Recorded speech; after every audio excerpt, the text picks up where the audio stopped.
Hello, viewers. Tonight, I suppose I'm gonna do another one of these Elden Ring podcasts. Um, Thus far, I have to say, at this point, and maybe some of you have noticed, um, I have been basically focusing on individual concepts. Um, that I've been trying to understand more of, and I've been trying to help other people understand more about what things mean rather than what has happened. Because, in the narrative, I mean. Now, many of you, doubtless you've heard about the reward that Elden Ring had received some time ago about Best Narrative, and I will give you my personal opinion. I think too much has been cut out of the narrative. I'm just going to say it. When I see the amount of cut content and cut NPC content and just altogether different NPCs and opportunities to talk to NPCs, to be entirely honest, I think there are certain things in this narrative which, let me just say, Dark Souls used to have somewhat of the same problem, however, not on this scale. And so at this point, I've gotten to the point where I sort of realized that, and at this point, I'm just enjoying it for what it is. But at the same time, there are certain things that I think I do not want to worry so much about. And when I look at the YouTube videos for Elden Ring and the lore videos, no one can tell me that the success of them is as good as Dark Souls lore videos were. Even with Dark Souls 1, I mean, I think, and I'd said it a long time ago, I'd said that despite how good the game turned out in terms of gameplay and, to me, honestly, I don't think the replay value is that good unless you have, certain tools on PC like Cheat Engine, to be honest, which, the game is just so massive that I really think the replay value is somewhat more limited now. But, I was trying to, back to the story, I was trying to basically save some of my ideas about Ranni and the ending. And I'm still not going to fully address that because I have to go through a lot of different, I have to go through the Japanese translation and then I have to refer to the English translation. I'm going to have to really look at that. But I try not to go to GameFAQs. I try not to go to certain forums or even Reddit. Because when I go to certain places on the internet, certain discussion, boards and forums to talk about the lore, I think that there's basically, it's very hard to find impartiality when it comes to the endings. Basically, most people like the Age of the Stars ending, and I want to talk more in detail about that. But at this point, I basically want to gather all of the details myself because basically I will just be honest. At this point, I am trying to understand for myself, from a moralistic perspective, which endings may be considered good and which endings may be considered bad. And of course, there are many people who say, "Oh, you can't do that. This isn't like your Western stories. This is non-dualistic and you have to sort of..." But let's be honest. a lot of people have been getting in arguments about this, and I would just simply like to know for myself. Because it seems as though people like Ranni's ending because it's cool, and a lot of people sort of protect that character, and a lot of the people I sort of engage with on it, they, those of you who've seen the video about the Dark Moon, about the Crone, you know a good deal more than most people do, to be honest. When I first saw that Ranni was associated with the Dark Moon, when I'd bought Elden Ring, I thought, yeah, that's the villain. I mean, I just be honest. And a lot of people don't like thinking, oh, there's no villains in Dark Souls and Elden Ring. Everything is morally subjective, and you have these people who want to look at every game from a relativistic point of view. However, for me, my question ever since I've played these games, I've sort of seen my character. I mean, because for me, there's not much point in playing a game if I'm not the hero in some sense. Okay? Especially in RPG. You like to think, at least from my perspective, that you're doing something that could help people or benefit people, or something that people would be satisfied with. And so I've always looked at endings from that perspective. I've always thought, okay, if I link the fire in Dark Souls, am I doing something good? For the people. Now, I've realized that most gamers basically don't think like that. Which, is kind of... I mean, that is what it is. I mean, I remember... In Skyrim and in Fallout, people would literally make mods so they could kill the kids. Okay? Which was pretty weird. I always thought that was weird. You had people who were obsessed with killing every single NPC character in the game. And I think, wow, why are these people so focused on that? Goodness. I mean, but sure, it's their game. They can make whatever mods they want for it. But, there were people who, if they couldn't kill every NPC, they just did not feel very, happy about that. Which, that was another thing. And in a game like Demon Souls, okay, there were a few NPCs you could not kill. But I still think that I don't like the thing where you can't really kill Ranni. They make her so special. I guess you can basically kill her or sort of do something to her that seems to make her vanish or something. When you sort of reach the end of her quest line, you can attack her, and I think maybe that counts as killing her, but you can't really do it. For me, I don't know. I have weird feelings about that whole quest line, and I think a lot of people did, but at some point, I think any criticism of her sort of became drowned out. I think people heard her speak. They saw how cute she was. And at some point, people just said, oh, no, she's our girl. She's our waifu. And I just thought, oh, okay. If I talk about her at all, basically, you're not going to be very well liked. But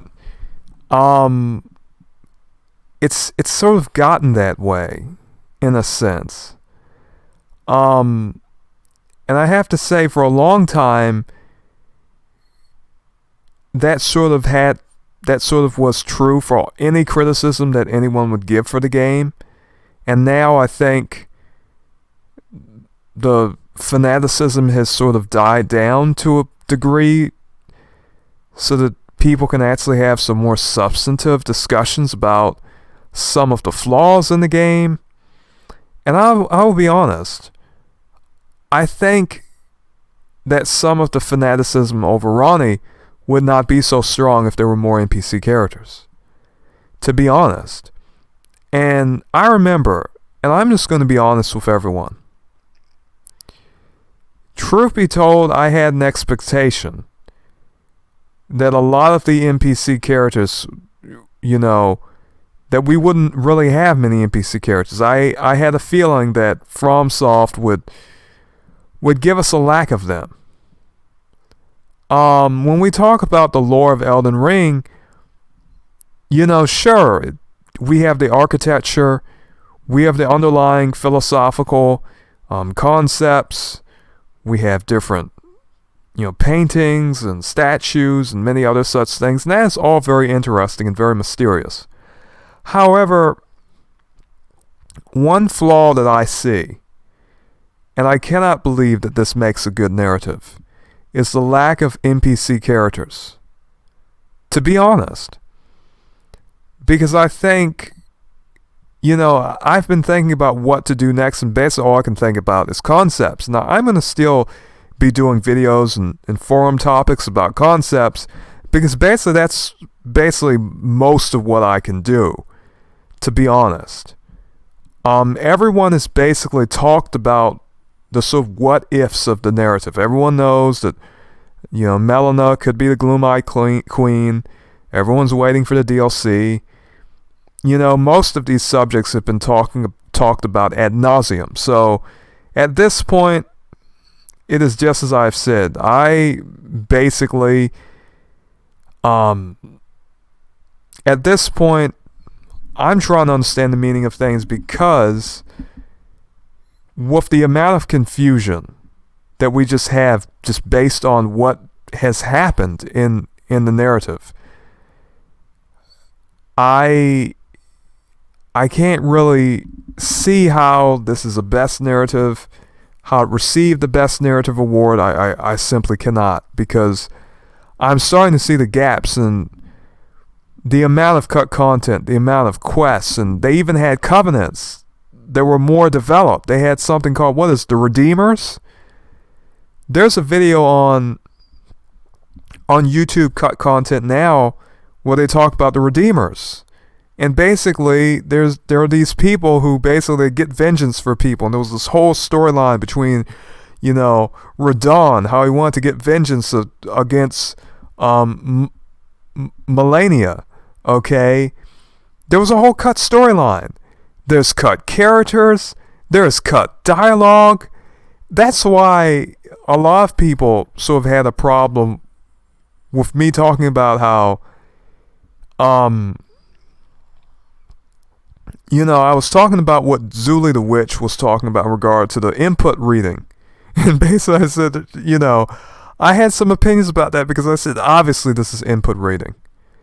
But one thing that Zuli the Witch has done was talk about the cut content. And I just think it's sad that people have to go all the way into cut content just to understand more of the story.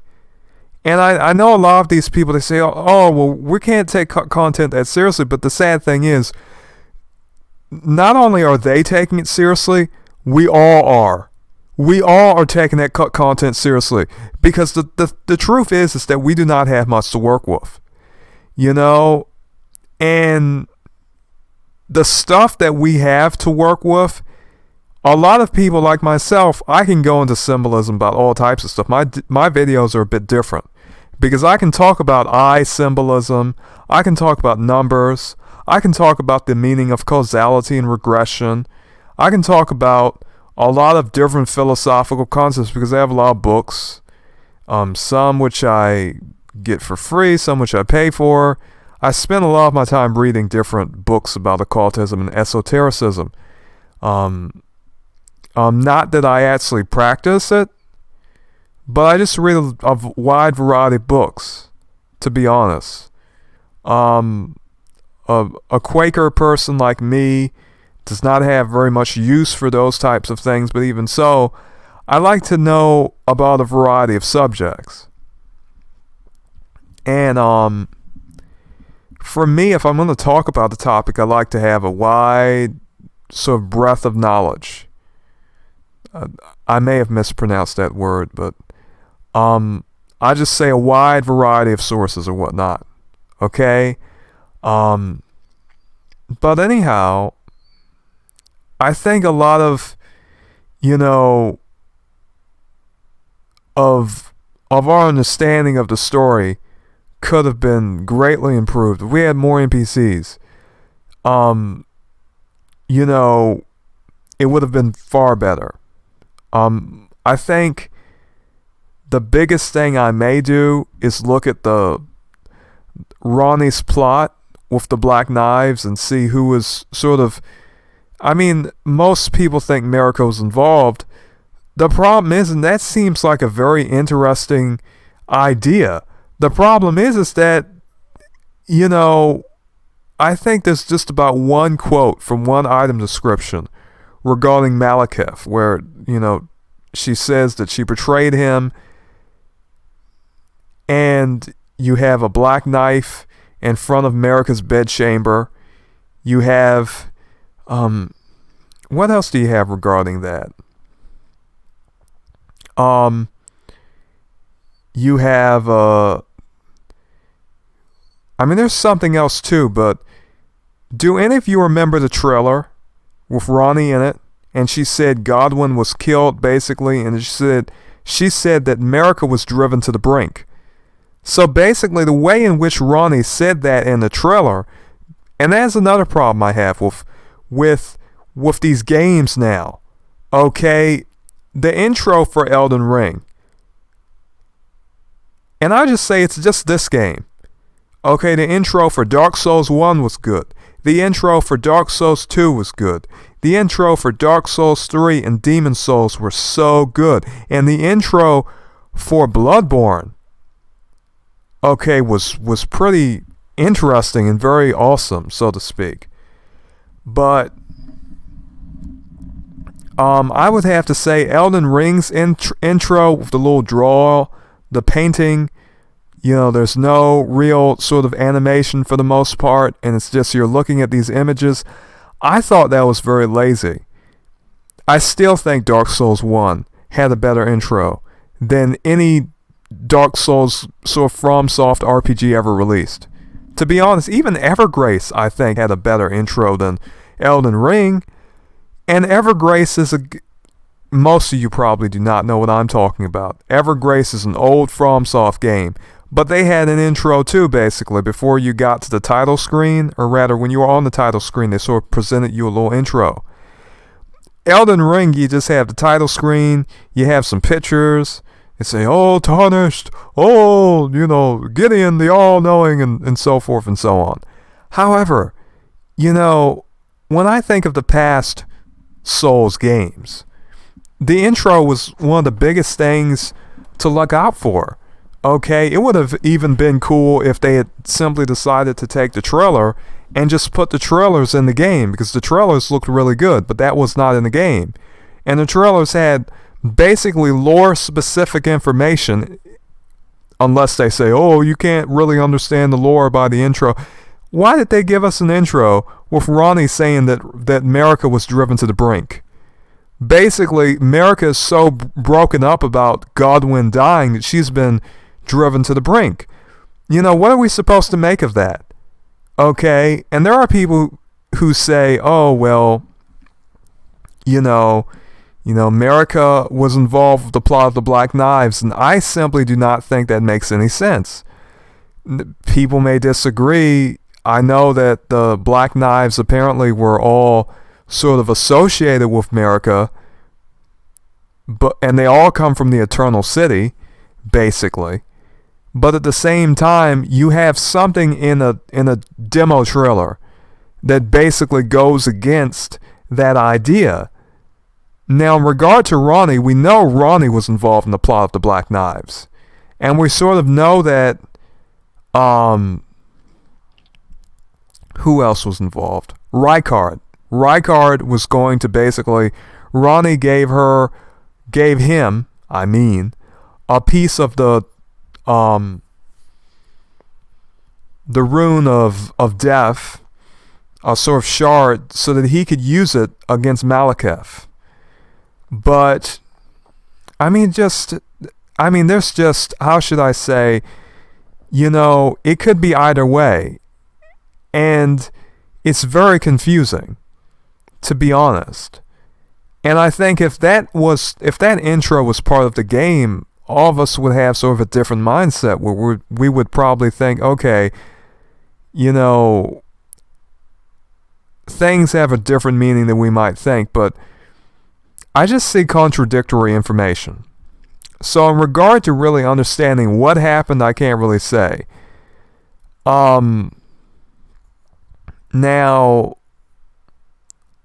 I still see the same dynamic that Demon Souls had. In other words, you have your faith-based people, you have your intelligence-based people. There are books that talk about how the brain is associated with silver and the moon, and the heart is associated with the sun and gold. Okay, this is some more of the symbolical, significance of things in the story. And I see a lot of things related to Quicksilver as well. But, moon goddesses have always been sort of considered sinister, and sun gods have always been considered to be benevolent to some degree. Wiccans have different opinions, but that is sort of the norm,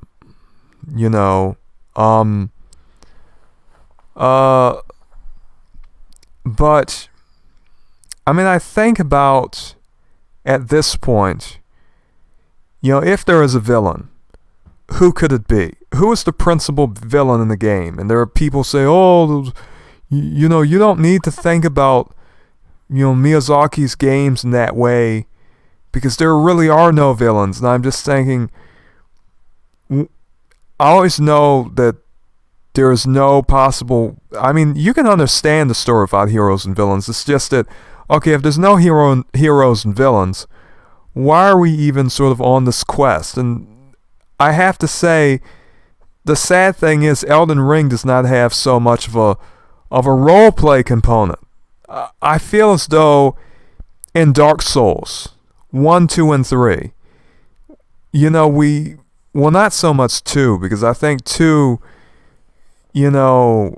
things were a bit more open-ended in 2. And you didn't really necessarily feel as driven, I guess. Well, actually you did, because Shanalot, talked a good deal more than, some other characters in Elden Ring. In regard to talking to Melina, you sit at a site of grace and you basically talk to her. And I remember there was a time when you did not even know when to talk to her because they didn't have any markers.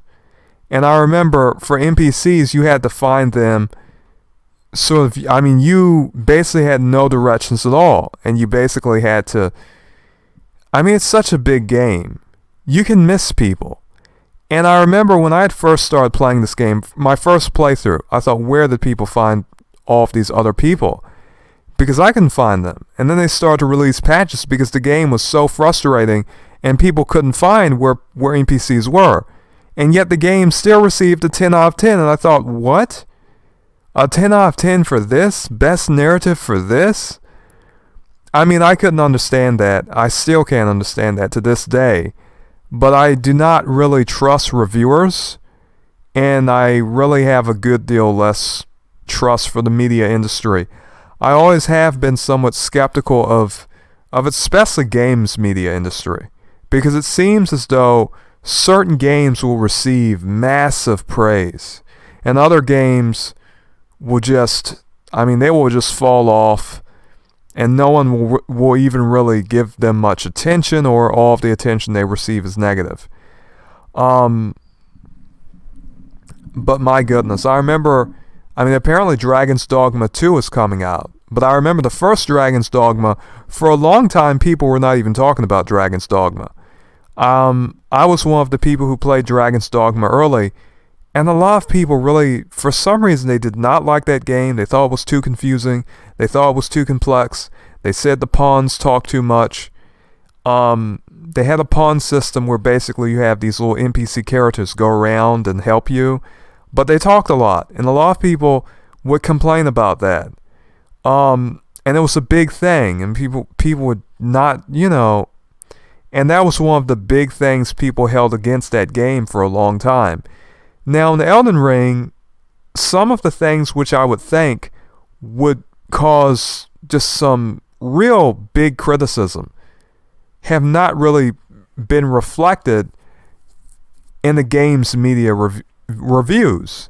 And on YouTube, anyone who would say anything negative about Elden Ring would basically receive just all types of crazy things would happen to people. I mean, things went so far as certain people would receive death threats. I mean, they receive threatening emails just for saying something about Elden Ring. So, when I address matters of the story, it's a bit better now, to be honest. Though I did have my share of pushback early on. Maybe some of you viewers may know that I did have my share of pushback, but I think most of that was mainly due to me addressing some of the things I noticed in the Dark Souls and the FromSoft lore community, especially the Elden Ring lore community. But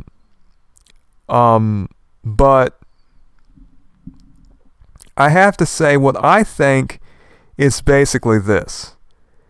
The principal villain of this game, if we want to name a villain, based on everything we know, the person who caused the death root, Godwyn's death,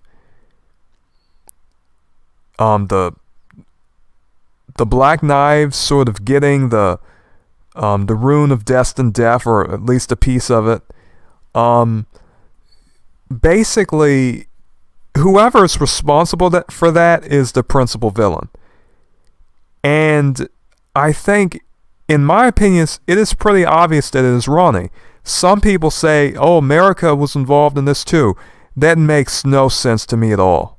It really does not. Because when you think about Marika, she has no connection, unless you talk about her other half, who is Radagon. Radagon had a connection to Rennala, but as Marika herself, as just being Marika, because they're not working together. Radagon does not work with Marika, and Marika is working against, Radagon. In other words, Marika destroys the Elden Ring, and basically Radagon is mending it himself. But I think that there is a divide between the two of them, and I just cannot imagine that basically Marika would want to help Ranni achieve her goal in any way. So I don't think that Marika would help. And maybe I am wrong. I know it says that she betrayed Malakath, but it could just simply be in the sense that she made him take the rune of death.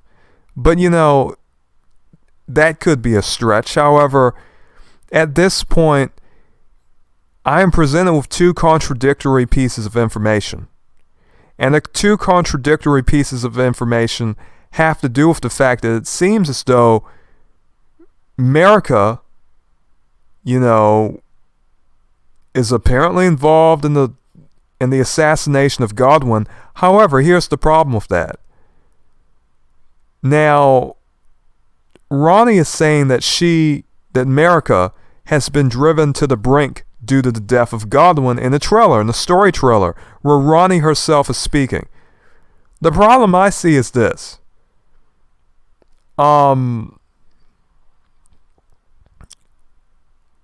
Basically, from what we know about Marika, if what we know about Marika, what some people may assume about Marika, which, truth be told, I don't assume this. Some people think that Marika was involved in the Black Knife assassination of Godwin. Now, my problem with this is that if this is true, basically our whole profile of Marika, it seems like Marika is a completely crazy person. I'm not joking. It seems like Marika is out of her mind and she's just some crazy woman. It's like this woman is absolutely nuts and she's the craziest person in this whole game, and that would make her the principal villain. I have my own problems with this. I really do. And I think it does not make any sense because here's the problem. It's not that I cannot believe that Marika is the principal villain in this game. It's just that if this is true, Marika has no sort of... I mean, that's a character with no sensibility. It's like, why would you work against yourself? You know, you're working with, you know, with Ranala's daughter, who basically sort of, how should it be said, she sort of destroys her because, you know, her body just basically vanishes into dust. And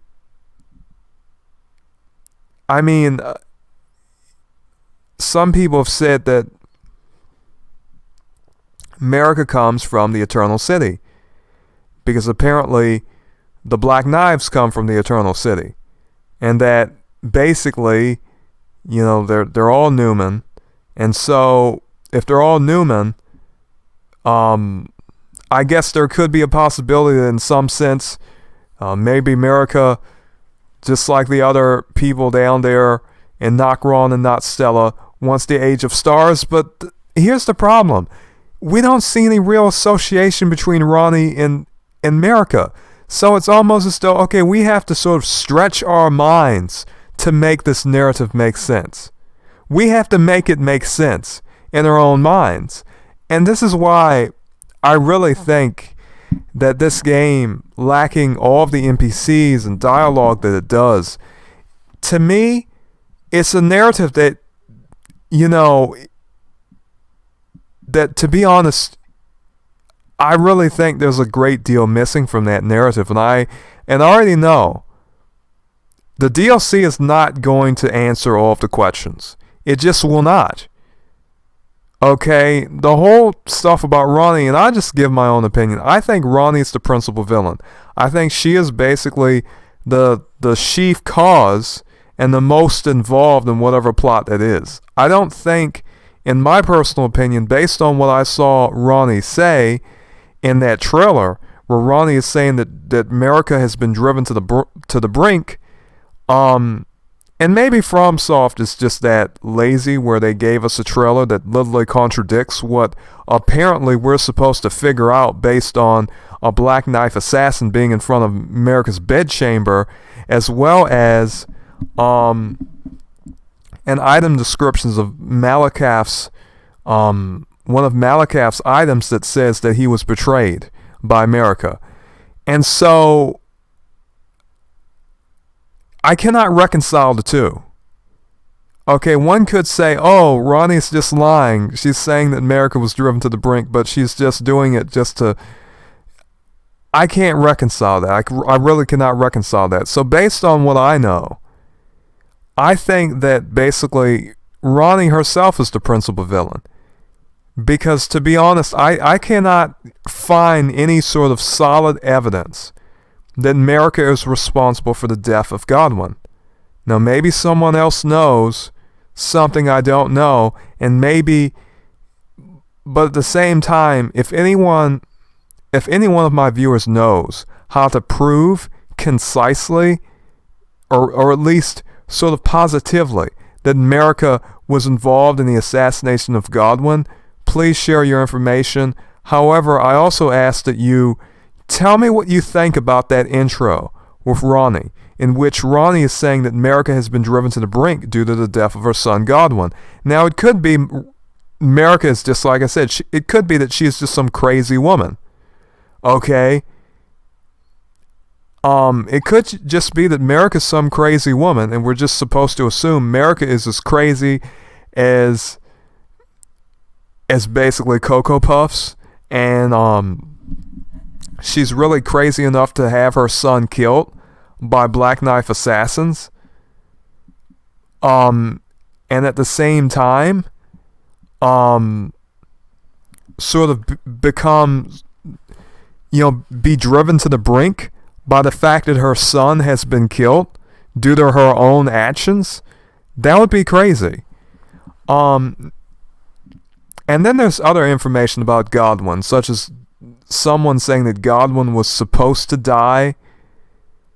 I think it was one of the finger readers that you talk to in the what is it, the deep root depths, or the whatever it's called down there. Okay? But to be honest, there's just a lot of confusing information. And I just, to be honest, based on all of the cut content I have seen, and some of you may not like that I say this, and this game, the story, the narrative, they say it's the best narrative, but it seems unfinished. I'm just going to be honest, it seems unfinished. I saw a lot of that cut content, and the cut content that I saw, that cut content made this game look so good. I thought, wow, if only this cut content was in this game, maybe I would enjoy this game even more. But sadly, most of the joy I have is basically in the way I play the game. It's not from the story. It's not from the sort of narrative I've been given. I take a lot of joy in finding what things mean, but in regard to what has happened, the fun I get from this game is it's a good deal different from the fun that I had in Dark Souls. Not to say that it's bad, but I think based on just what I've played, Dark Souls 2 had that unfinished feel too. The sad thing is, I think Dark Souls 2 felt like it was more finished to me than Elden Ring.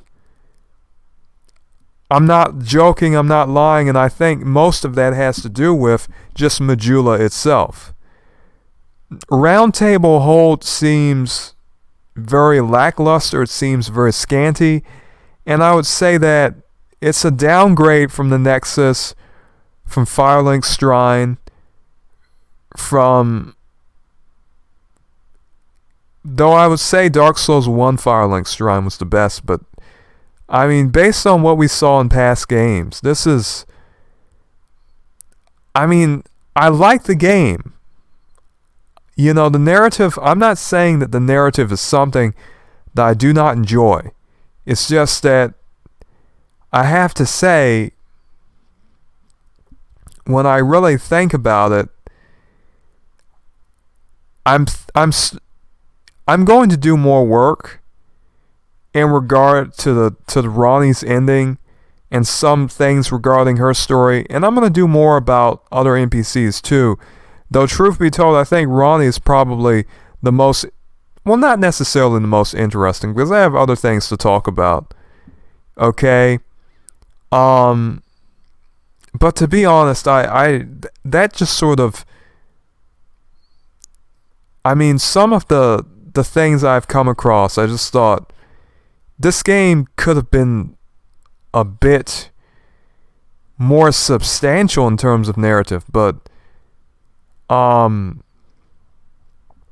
what we have to work with is somewhat limited, to be honest. But I am very confused. I think Ranni herself, in my opinion, she is the principal villain, because if it were not for her actions, which seem to have been purely driven by her selfishness to sort of escape the greater will and her fate, because she didn't want to accept her fate, I tell you the honest truth, Ranni reminds me of Lorien from Dark Souls 3, because basically there's a role that she doesn't want to really fit herself in or even be a part of. And Hecate is often associated with destruction. The goddess Kali is associated with destruction as well and death. I think Ranni has more to do with death than even Fia, because I think Ranni's ending is sort of the true death of the age, to be honest. Because basically Marika is entirely destroyed, and those are the two endings. Ranni's ending and the Frenzied Flame ending are the endings in which, I mean, Marika is entirely destroyed. Everything, so that means really the Elden Ring has been destroyed, and whatever type of order that is created is completely new. But I think it is very obvious that in order to do that, she literally had to cause the whole problem with the Golden Order itself. Because the Golden Order would not be in such a dire situation had not the Death Root spread. So she caused the Death Root to spread. She caused the Shattering. What else did she cause? Okay. I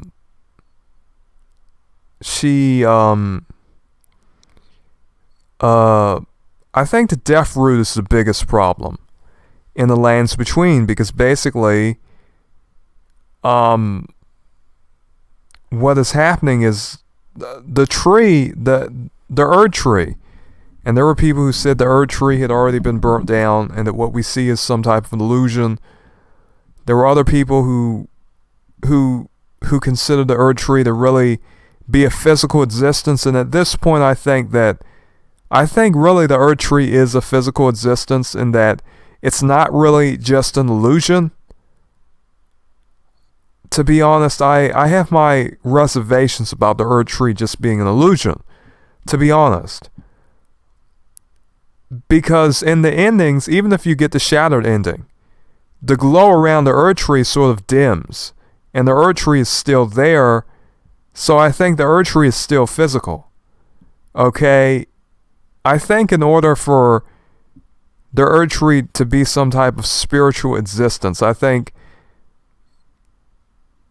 that can't really be possible, and I think my opinion is sort of changing. I really think the Erd Tree has some physicality to it. There were some people, like tarnished archaeologists, who said that it did not have any physicality, but, I have my doubts. At this point, I really do have my doubts. But even so, I think in terms of what I believe she did with the Black Knives, I think that basically she is the mastermind behind that. Though at the same time it's hard to say, because when we see the black knife in front of Marika's bedchamber, it seems as though somehow Marika is connected with the Black Knives in some way. The question is, do they have... And it seems as though that relationship may not be adversarial, but at the same time, it sort of contradicts the intro. Or rather, not the intro. It would be great if that demo trailer with Ranni in it was the intro, but if you do not know what I'm talking about, look at the demo trailers and look for the one with Ranni on YouTube. And you can see what I'm talking about. But at this point, I'm very confused. But I do plan to do more content about Elden Ring. It's probably not going to be about Ranni for a while, but I do have some different ideas about different things. But I just wanted to talk about this whole idea of who could be involved in this plot, to be honest, because if the plot is what I think it is, with the Black Knives, that would include Ranni, Marika. I mean, I don't think of it in this way, but it is what some people think. Some people think Marika was involved in the killing of Godwin. And if Marika was involved in the killing of Godwin, that would mean we would have two who we would think would be very adversarial people, would have an adversarial relationship. Ranni, Marika, and Rykard. The problem with this whole theory is of all three of these individuals being part of a plot to kill Godwin is that, okay, why would Marika side with Ranni and Rykard? They all seem like they would not do that. And, you know, Rykard and Ranni are more associated with Radagon than Marika. And we know that Radagon did not want to sort of destroy the Elden Ring, and Marika purposely destroys it. And the idea that was sort of stated in the intro was that, not the intro, in the demo trailer was basically that Marika has been driven to the brink, okay, by the death of Godwin. And so, obviously, we can put two and two together and sort of come to the conclusion that, okay, Marika's really sad about what happened to Godwin. And so Marika decides, you know, she's just going to destroy the Elden Ring. She's been driven to despair, okay. She feels as though, okay, she's basically just bereaved and she's sort of went crazy, sort of, so to speak, or she's sort of depressed. Okay, it seems like more of a crime of passion than something coherent. It's almost as though she's just willing to just destroy everything that she's sort of gained, but at the same time, it is hard to know how much of this story is actually symbolic and how much of it really matters.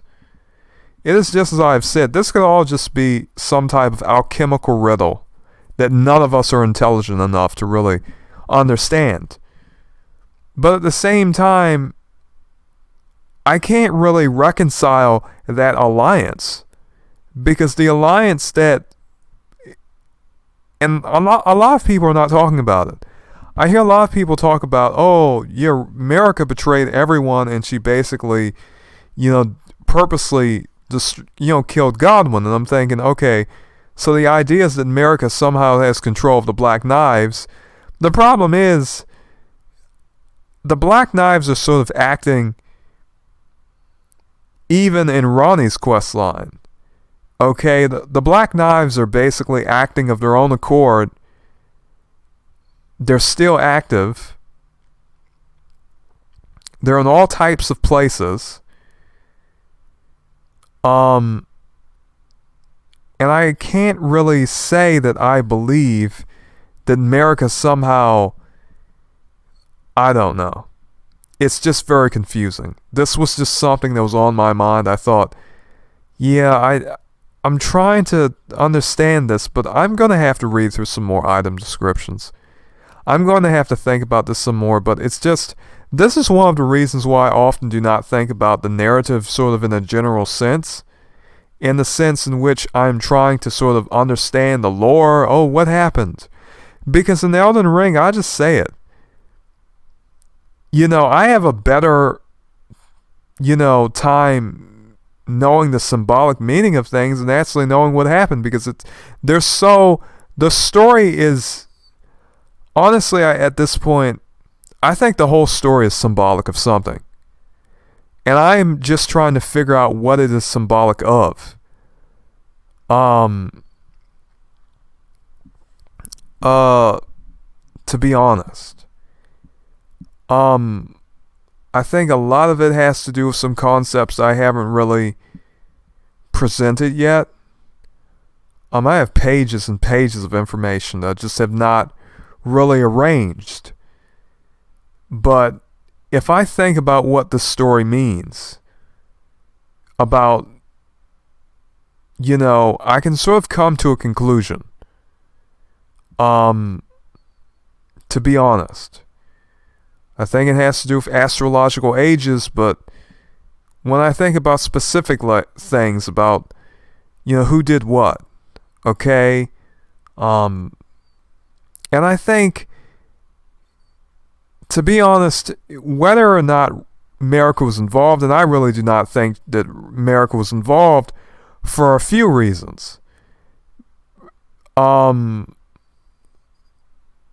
am more on I'm more of the position that the betrayal that Marika had basically committed against Malakath was basically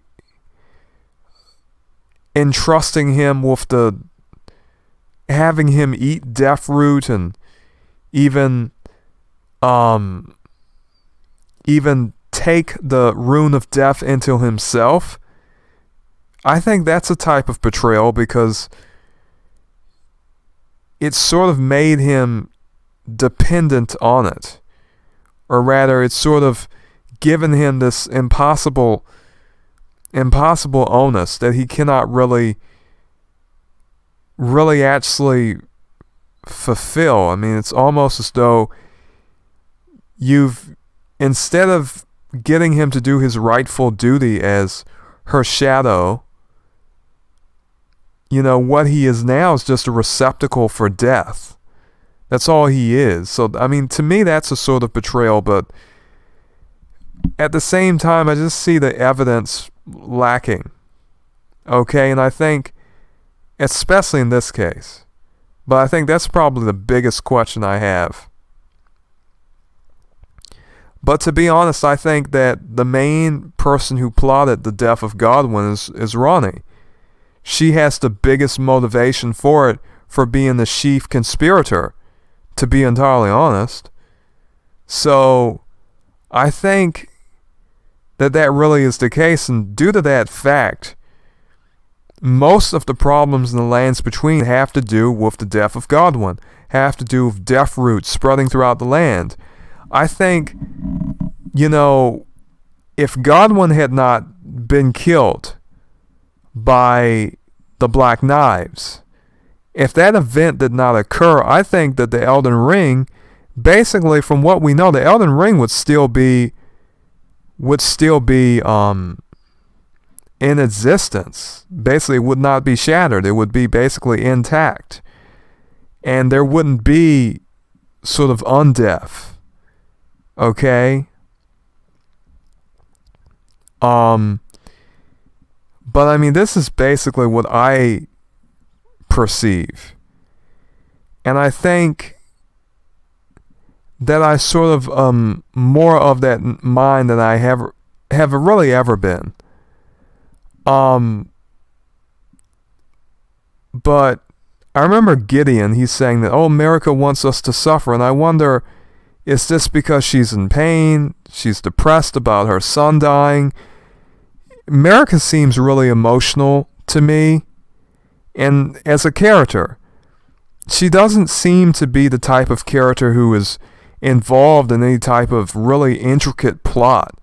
And that may seem really weird to some people, because some people may say, oh, well, yeah, I mean, how could that not be? We read the armor that says she betrayed Malakath, and I think honestly, I don't think she's involved in some type of big plot. I think that the betrayal has to do with the very fact that she has sort of consigned Malakath to this sort of role of basically being a vessel for death. I think that in a sense is a type of curse, and considering he's eating death root, I think that certainly sort of indicates something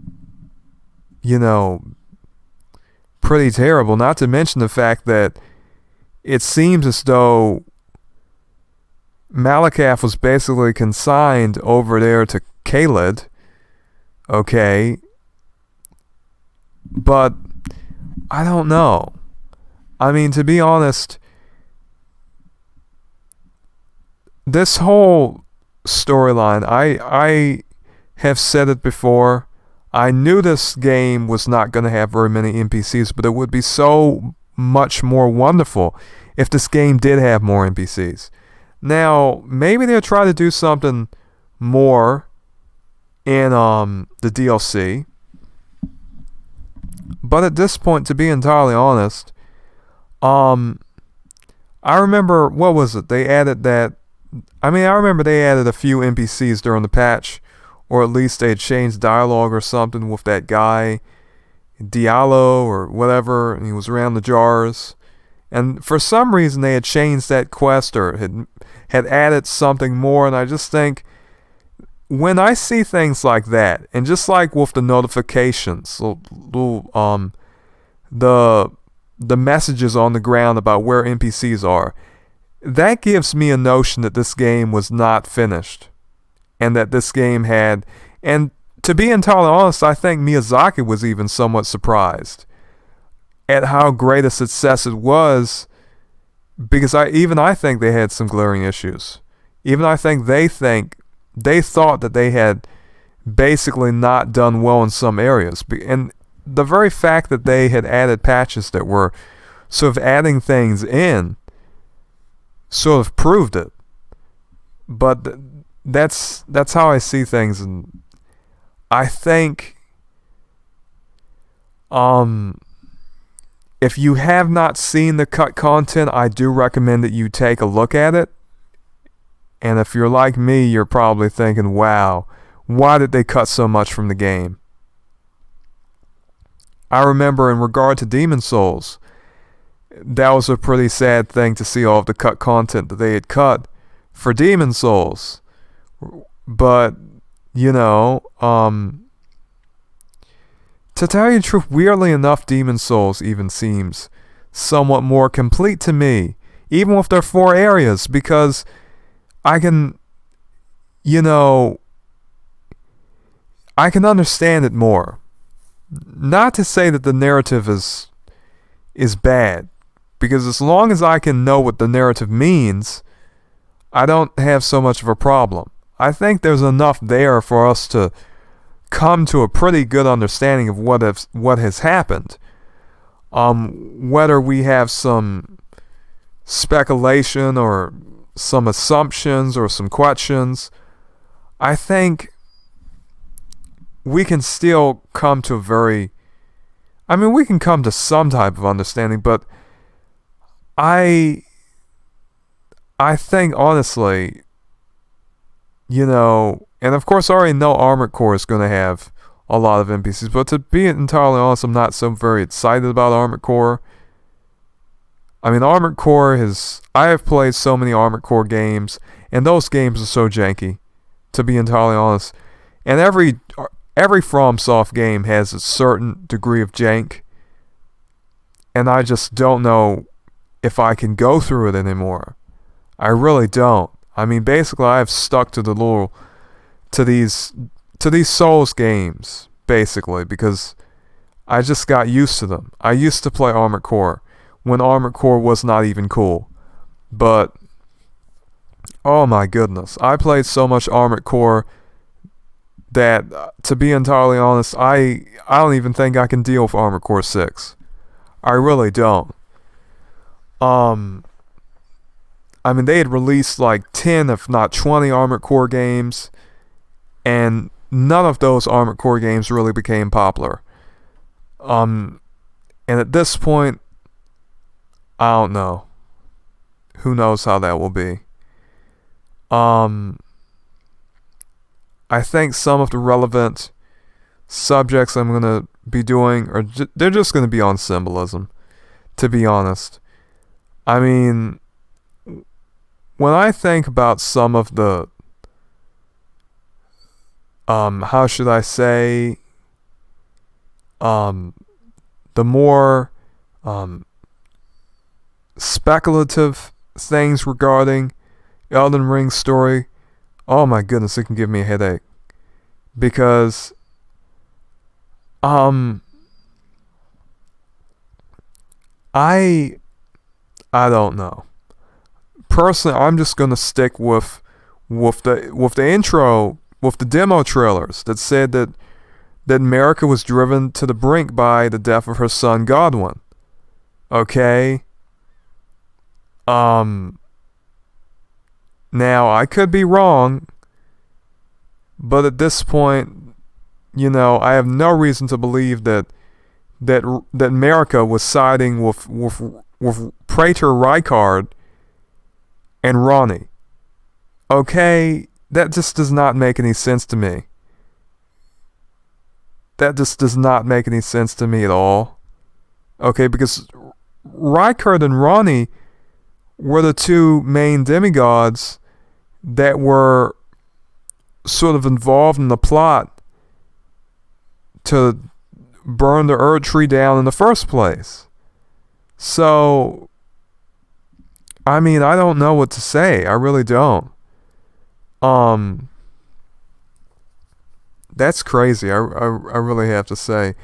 But to me, I wanted to sort of know who was the cause of the problems, basically, in the lands between. Okay, who's the cause of the Death Roof spreading and all of the chaos that happened when the Black Knives basically got pieces of the rune of destined death and just run around killing demigods.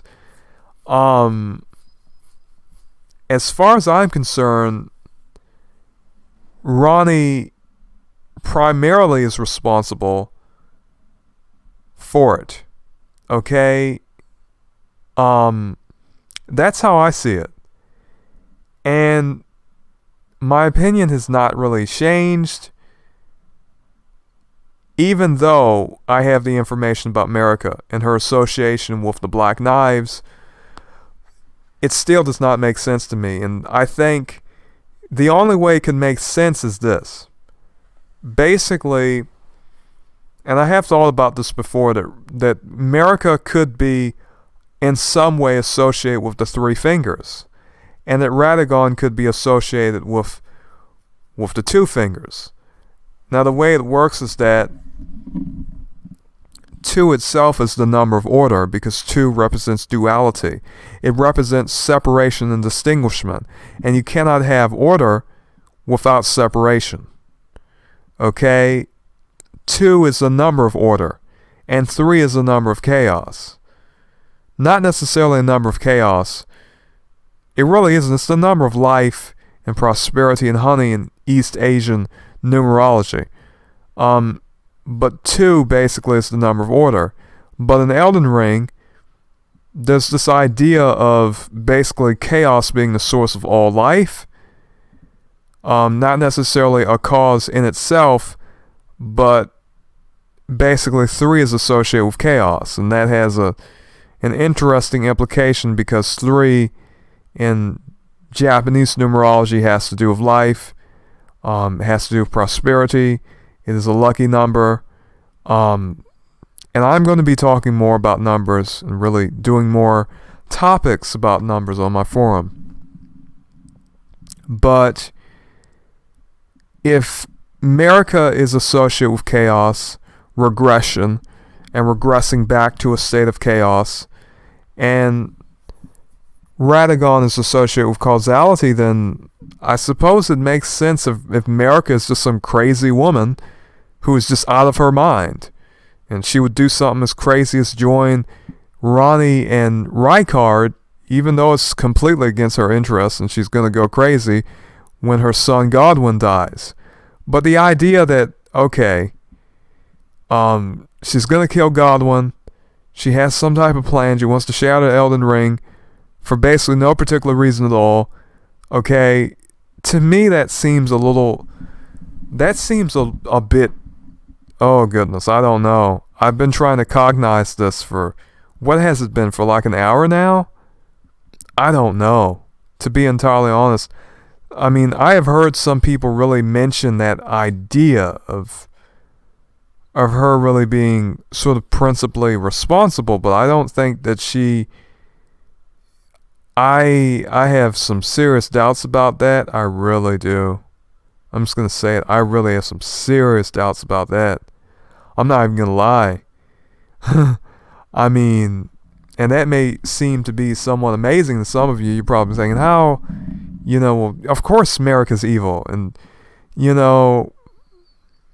there were some conspiracies about Gwen too in Dark Souls, but I mean, I don't know. I mean, this seems a bit much to me for a few reasons. And FromSoft could have just done it to confuse us all, but at the same time, I can't really reconcile her really being, how should it be said, of the mind to... I mean, Ranni and Marika, I think they have a totally different interests. To be honest. I mean, we would have to reconcile this idea in our minds that somehow Marika wanted to bring in the Age of Stars. And when I think about Marika really just wanting the Age of Stars, to me that does not make very much sense. Why would Marika, because if Marika joined Ranni in this plot, if Marika joined Rykard in this plot, and basically Ranni was going to achieve her Age of Stars, I really do not think it makes very much sense for Ranni really to even, for Marika even really to, I mean, that makes no sense at all to me. And then I would have to think about the crone. I mean, because it makes me wonder where she came from. Did she come from the mountaintops of giants where there's a bunch of ice? Or did she come from Noct Stella or Nocron or something like that? I don't know. I mean, these are the questions that I could do a lore video and speculate about this stuff, but to be entirely honest, when I do these Elden Ring podcasts, this is just me getting out all of the speculations I have. And some of the irreconcilable ideas. I mean, I can't reconcile Marika wanting to kill Godwyn with the Black Knives and at the same time being driven to the brink by the death of Godwyn and basically joining someone who, Ranni, what connection does Ranni even have to Marika? I mean, and I've seen some people present some of the evidence, I suppose you could say. Oh, look, there's a black knife in front of the bedchamber. Oh, look at this. Malakoff's armor says she betrayed him, but that's not enough for me. I need more. Because if we know Ranni was involved in the plot. We know Ranni wanted something substantive from that plot. She even has a piece of the Rune of Death that she gave Rykard. So it's almost as though, okay, if Marika was involved, she would be working with Ranni and Rykard on a close level. Because Ranni already has plans for Rykard to go up there to Farum Azula and basically fight Malakoff. If everything goes wrong, Malakoff can fight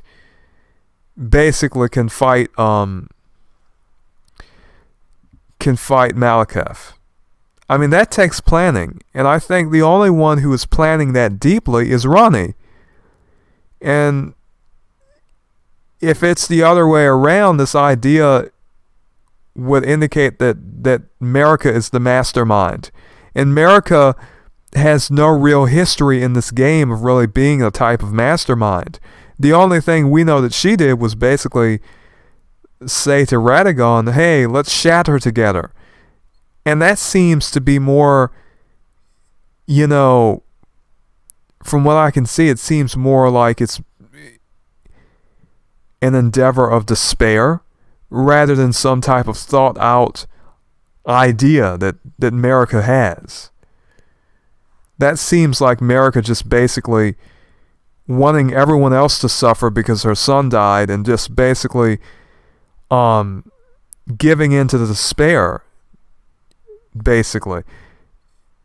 And as far as maybe her connection to regression, I think she has a connection to regression. At the same time, is she afflicted by the flame of frenzy? We have no evidence of that at all, so I can't say that she is afflicted by the flame of frenzy.